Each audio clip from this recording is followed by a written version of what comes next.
Bonjour à tous, comment allez-vous? Écoutez, je suis content de vous revoir. Écoutez, aujourd'hui, on va aborder le thème ce week-end pluvieux, malheureusement, le week-end normand, hein, on le sait tous.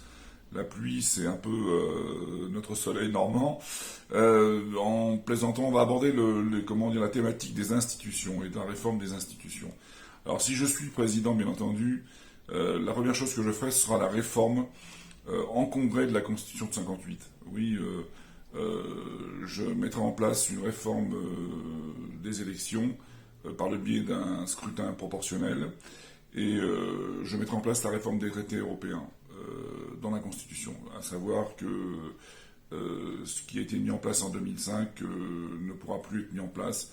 On n'a pas respecté le vote des Français, on les a bafoués, on les a maltraités, on les a ignorés, on leur a menti et on a fait passer une constitution européenne qui n'avait pas lieu d'être. Voilà, première chose. Ensuite, on mettra en place une réduction, je mettrai en place une réduction importante et un projet de loi, une réduction importante du nombre de députés. Aujourd'hui, 577 députés qui en fait ne sont qu'une chambre d'enregistrement et qui ne servent à rien. En fait, en gros, pour moi, ça n'est pas utile. 100 députés suffiraient, largement. Un député par département. Je fermerai le Sénat. Les sénateurs ne servent à rien. En dehors d'avoir le jeu des navettes, de toute façon, c'est l'Assemblée nationale qui, à chaque fois, a raison. Donc, plus besoin du Sénat. Très grosse économie. Très grosse économie. Je fermerai aussi les conseils généraux et mettrai en place uniquement qu'un conseil régional avec double mission. Peut-être que le conseil régional pourrait aussi avoir une mission départementale. Donc voilà, donc je pense qu'une réduction de 50% des conseils régionaux serait pas mal aussi à mettre en place. Voilà une réforme qui fera faire aussi beaucoup d'économies. Voilà, on a trop de politique dans ce pays, trop de millefeuilles administratifs.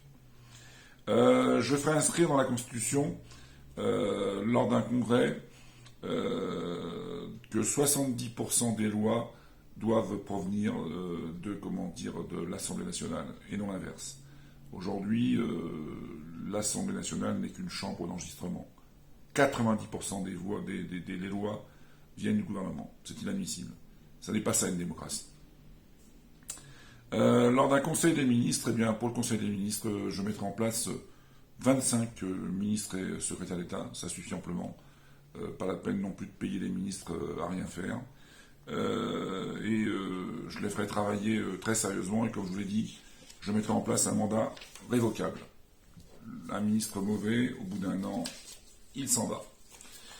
Je mettrai en place, comme beaucoup l'ont demandé en France, ce qu'on appelle un RIP, un référendum d'initiative populaire traitant des grands sujets de société. Alors, bien entendu, on ne va pas aller faire un RIP pour le prix de la baguette, hein, bien évidemment. Mais je mettrai en place le RIP pour, par exemple, des grandes questions sur le réchauffement climatique, mais aussi sur les institutions. Et puis, je mettrai en place aussi, si je suis président, une simplification du processus de mise en place des lois. Aujourd'hui, pour qu'une loi que son décret d'application soit passé, ça dure des mois et c'est pas normal. Il faut aller plus vite. Voilà. Donc voilà les grandes réformes, les 10 premières grandes réformes que je mettrai en place, réforme des institutions. Je vous souhaite une bonne fin de journée. Au revoir.